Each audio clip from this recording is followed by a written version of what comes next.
Complex number पर discussion करेंगे। Complex number,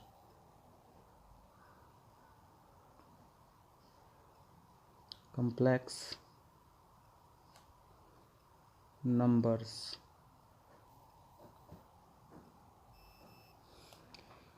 सबसे पहले अगर हम नंबर सिस्टम की बात करें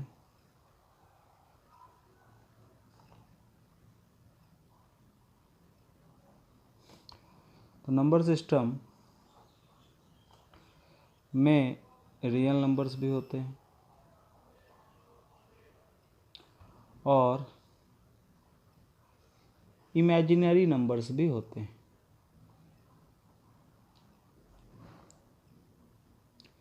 रियल नंबर से तो हम लोग वाकिफ़ हैं, परिचित हैं।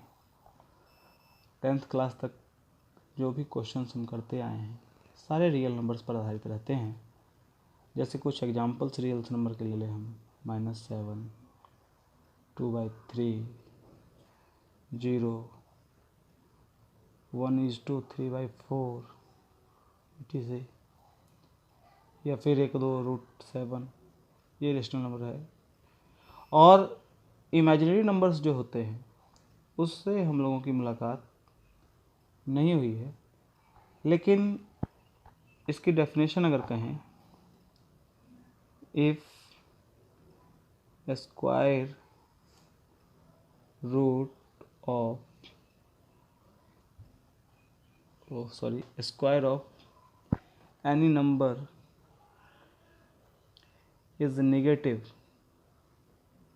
Square of any number is negative, यानी कोई ऐसा नंबर हो जिसका हम वर्ग करें और वो निगेटिव मिले, देन नंबर इज कॉल्ड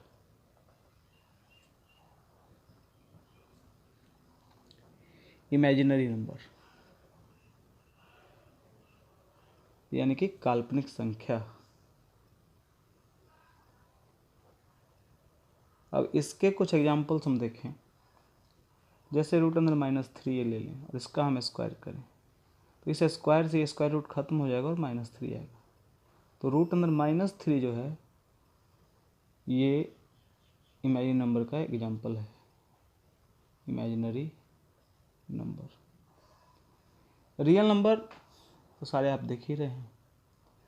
अब हम अगर ध्यान से देखें कि इसका कॉन्सेप्ट कहाँ से आया तो उस पर हम थोड़ा सा चर्चा आगे बढ़ाएंगे।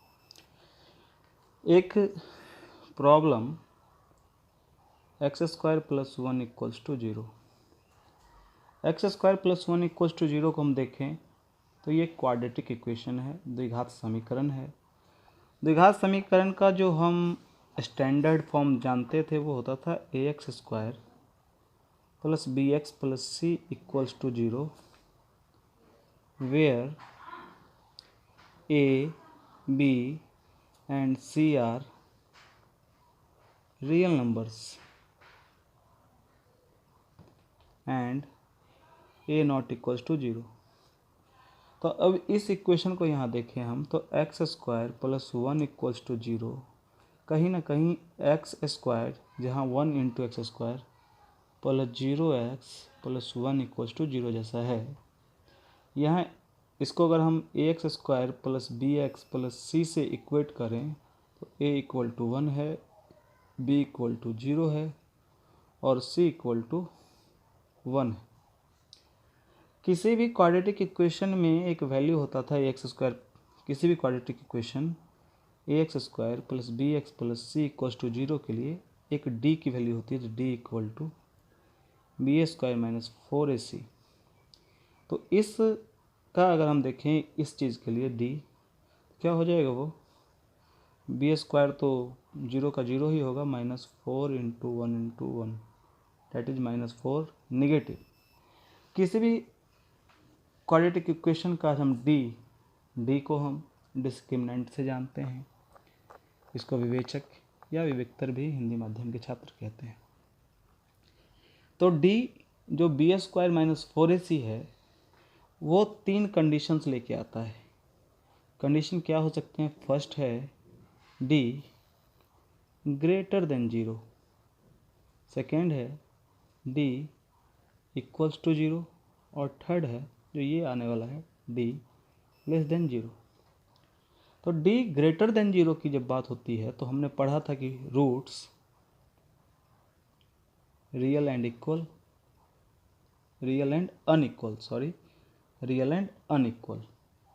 d इक्वल्स टू 0 के लिए रूट्स जो होंगे वो रियल एंड इक्वल होंगे, और d लेस देन के लिए 10th तक की जो क्वाड्रेटिक इक्वेशन का हमारे पास नॉलेज है उसमें हमने पढ़ा था रूट्स आर नॉट पॉसिबल। ये रूट्स आर नॉट पॉसिबल होने का जो कारण था उसको हम यहाँ इस साइड में देखते हैं।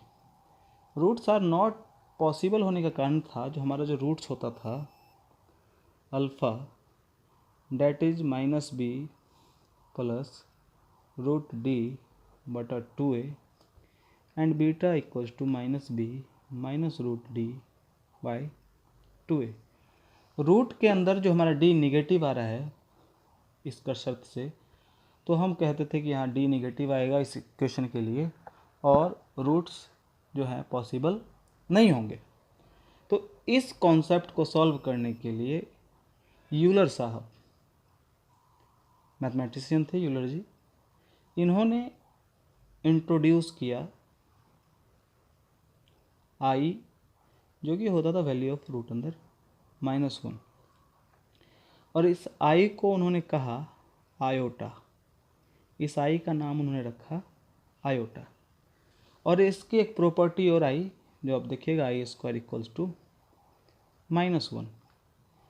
तो यहाँ से जब हम -1 के कॉन्सेप्ट पे पहुँचे तब जाकर इस तरह के इक्वेशंस का सॉल्यूशन संभव हो पाया। देखिए अगर आप कहें तो यहाँ से अगर इसको लिखें हम तो एक्स स्क्वायर इक्वल्स टू -1 या x equal to plus minus root अंदर -1 और that is plus i and minus I.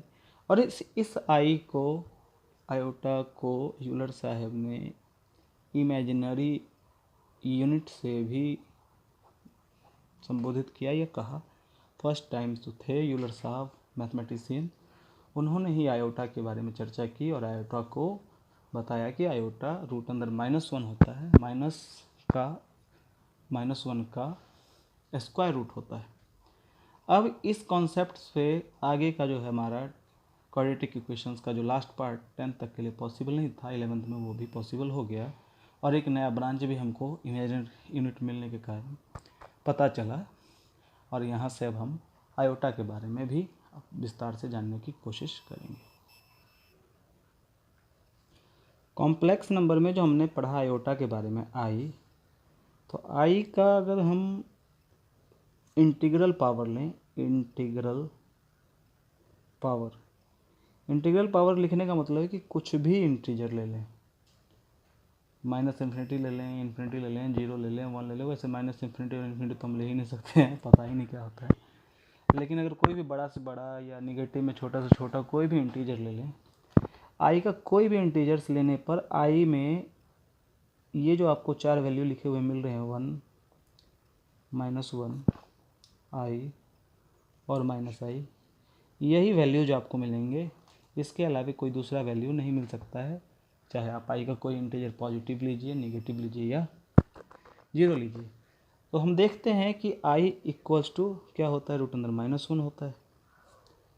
I square -1 होगा, करके देख लीजिए। आई क्यूब आई स्क्वायर इंटू आई, ये हो जाएगा -i, और i4 होगा 1।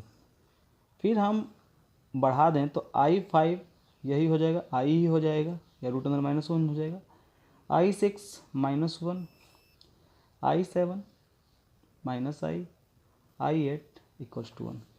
फिर एक बार हम देख लें तो i9 वही i10 -1, i11 -i और i12 1। अब हम ध्यान से देखें तो हर बार पावर 4 के बाद वैल्यू जो है वो दोबारा से आ रहा है। जैसे i4 में +4 कर दें i8 तो वही आ रहा है, i8 में +4 कर दें i12 तो वही वैल्यू आ रहा है, i2 में 4 कर दें i6 वही आ रहा है, i6 में 4 कर दें i10 वही आ रहा है। तो अब अगर आपका कोई भी आई का पावर दिया रहे, तो हम 10th क्लास का जो फंडामेंटल थ्योरम ऑफ अर्थमेटिक है, a equal to b q plus r, जहाँ बी इक्वल टू 4 रख के a equal to 4 q plus r, और रिमाइंडर हम देख रहे हैं क्या आएंगे 0 1 2 एंड 3। आर की यही 4 वैल्यूज पॉसिबल हैं। इन 4 वैल्यूज़ को रखेंगे और इन्हीं 4 वैल्यूज से ये 4 वैल्यूज आएंगे। आई का पावर 0 आएगा तो 1, रिमाइंडर 1 आएगा तो आई, रिमाइंडर 2 आएगा तो माइनस आई, और रिमाइंडर 2 आएगा तो -1, और रिमाइंडर 3 आएगा तो माइनस आई। इस पे हम कुछ एग्जांपल्स देखते हैं और समझने की कोशिश करते हैं। जैसे हम ले लें, ये थोड़ा हेडिंग लगा लेते हैं, कॉम्प्लेक्स नंबर्स।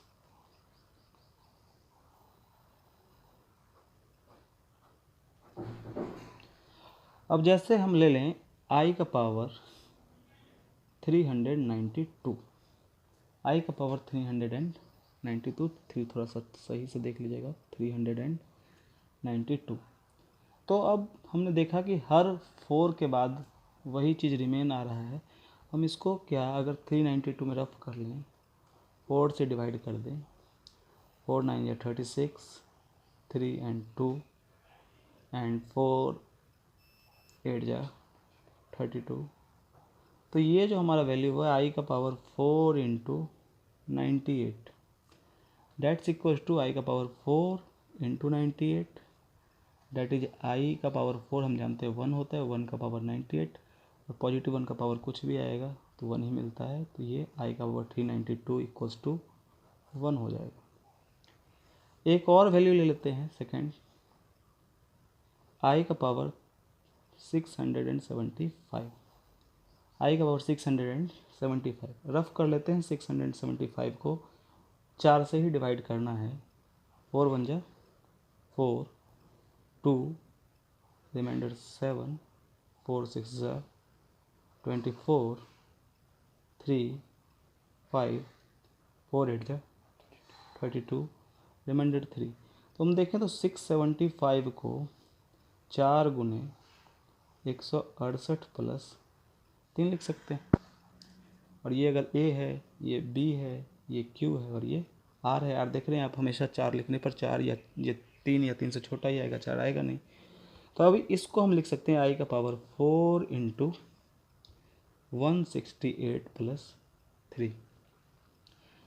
अब इसको हम अगर और तोड़ें तो आई का पावर 4 इंटू 168 इंटू आई का पावर 3 लिख सकते हैं। तो ये वाला पार्ट आपका हो जाएगा 1 का पावर 168 इंटू आई का power 3, 1 into i cube equal to i cube, और i cube equal to minus i. तो ये वैल्यू जो आपका आएगा वो माइनस आई हो जाएगा। अभी 1 2 एग्जांपल्स हम और लेंगे, इसको थोड़ा और समझने की कोशिश करेंगे।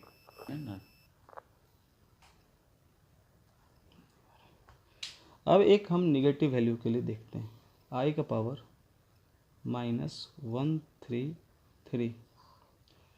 तो हम थोड़ा सा कुछ फार्मूलाज अगर डिस्कस कर लें वापस, तो ए का पावर m इंटू ए का पावर n अगर हो तो होता था ए का पावर m प्लस n। ये क्लास 7 में सब लोगों ने फार्मूला पढ़ा होगा क्वोशेंट्स में, ये एक्सपोनेंट्स में, सॉरी एक्सपोनेंट्स में। ए का power m divided by a का power n, that is a का पावर m माइनस n। एक फार्मूला था ए का power m to the power n, तो ए टू दी पावर ये mn हो जाता था। तो ये, और ए का पावर अगर माइनस m हो तो 1/a to the power m, या 1/a whole to the power m, ऐसा भी हम लिख सकते थे। तो अभी लास्ट क्वेश्चन जो मैंने आपका लिखा था कि आई का पावर 4 इंटू 168 प्लस 3, यहाँ पे देखिए 4 इंटू 168 हो रहा है, तो इसको थोड़ा सा वैसे उल्टा ला रहे हैं। तो आई का पावर 4 इंटू 168, और ये प्लस वाला को क्या कर रहे हैं, यहाँ गुना कर आई का पावर 3 कर रहे हैं। अब -3 है तो इसको लिख सकते हैं 1/आई का पावर 133। 133 के लिए हम अगर डिवाइड कर लें, अब क्या हो जाएगा 133 4 से डिवाइड करने पर 3 12 3 और रिमाइंडर 1। तो इसको लिख सकते हैं 1/आई का पावर 4 इंटू 33 प्लस 1। या जो रिमाइंडर प्लस में आया वही हो जाता है, बाद में हम देखेंगे। तो ये हो जाएगा आई का पावर 4 इंटू 33 इंटू आई का पावर 1, तो 1/1 का power 33 into i, that is 1/i। अब यहाँ से आगे ये सॉल्व हो नहीं रहा है, तो यहाँ हम लिख देंगे 1 को ले लेंगे लोएस्ट पावर ऑफ आई में, तो आई का पावर 4/i का पावर कुछ नहीं तो 1 है। तो यहाँ से फिर ये फॉर्मूला आपका लगेगा आई का power 4 - 1 that is i cube और डेट इज -i। तो निगेटिव इंटीग्रल पावर भी रहेगा, तो उसको हम पॉजिटिव की तरह ही चेंज करके क्वेश्चन सॉल्व कर सकते हैं। और नेक्स्ट वीडियो में हम आई के पावर्स और आई की और भी प्रॉपर्टीज़ के बारे में विस्तार से पढ़ेंगे।